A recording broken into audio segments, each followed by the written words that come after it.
Esala cup నమ్దే మరొకసారి RCB కప్ను కైవసం చేసుకుంది.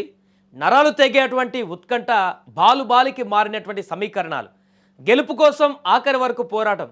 ఒకరు తొలిసారి డబ్ల్యూపీఎల్ కప్ను ముద్దాడాలనేటువంటి కోరిక, మరొకరికి ఛాంపియన్స్ హోదాను నిలబెట్టుకొని రెండవసారి కప్ను పట్టుకోవాలని ఆశ. రెండు బలమైన జట్ల మధ్య ఫైనల్ పోరు ఎలా ఉంటుందో వడోదర వేదికగా జరిగినటువంటి ఆర్సీబీ ఢిల్లీ క్యాపిటల్స్ మధ్య జరిగిన ఉమెన్స్ ఐపీఎల్ ఫైనల్ మ్యాచ్లో చోటు చేసుకుంది. ఈ యొక్క నిదర్శనం కనిపించింది మనకు. డబ్ల్యూపీఎల్ ఘనంగా ముగిసింది. ఫైనల్ మ్యాచ్లో ఢిల్లీ క్యాపిటల్స్ వర్సెస్ ఆర్సీబీ జట్లు తలపడ్డాయి.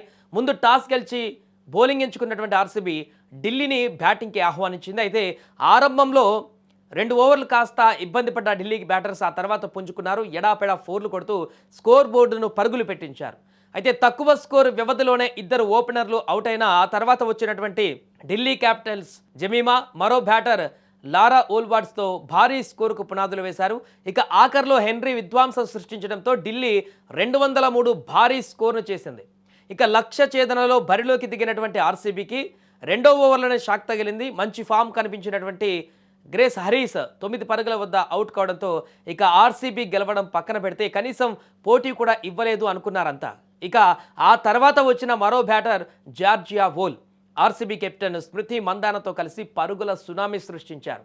ఈ జంట ఎడాపెడా బౌండరీల మోతతో విధ్వంసం సృష్టించడంతో కొండంత లక్ష్యాన్ని ఛేదించేసింది ఆర్సీబీ. ఢిల్లీ ఆఖరులో బంతితో పుంజుకోవడంతో ఆట ఉత్కంఠభరితంగా మారినా చివరికి ఆర్సీబీదే పైచేయి అయింది. బెంగళూరు ఇంతకుముందు 2024లో విజేతగా నిలిచింది. మళ్ళీ ఢిల్లీ వరుసగా 4 సార్లు ఫైనల్కి చేరుకున్నా కూడా, ఈసారి కూడా ఫైనల్కి చేరుకున్నా కూడా ఇప్పుడు కూడా ఓడడాన్ని జీర్ణించుకోకపోవడం ఆ జట్టుకు కష్టమే అని చెప్పొచ్చు. అయితే సాఫీగా లక్ష్య దిశగా సాగుతున్న ఆర్సీబీ ఆఖర్లో ఒత్తిడికి గురైంది. 17వ ఓవర్లో ఓల్ను అవుట్ చేయడం ద్వారా మ్యాచ్ను కాస్త ఆసక్తికరంగా మార్చింది మిన్నుమని. ఆ తర్వాత పరిణామాలపైన క్లైమాక్స్ అనూహ్యంగా రసవత్తరంగా మారింది.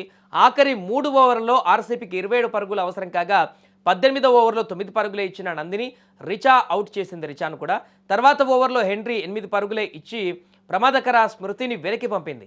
చివరి ఓవర్లో ఆర్సీబీకి 10 పరుగులు అవసరం కావడంతో ఉత్కంఠ తీవ్రతరమైంది. శ్రీచరణి బౌలింగ్లో తొలి 2 బంతులకు 2 పరుగులు వచ్చాయి.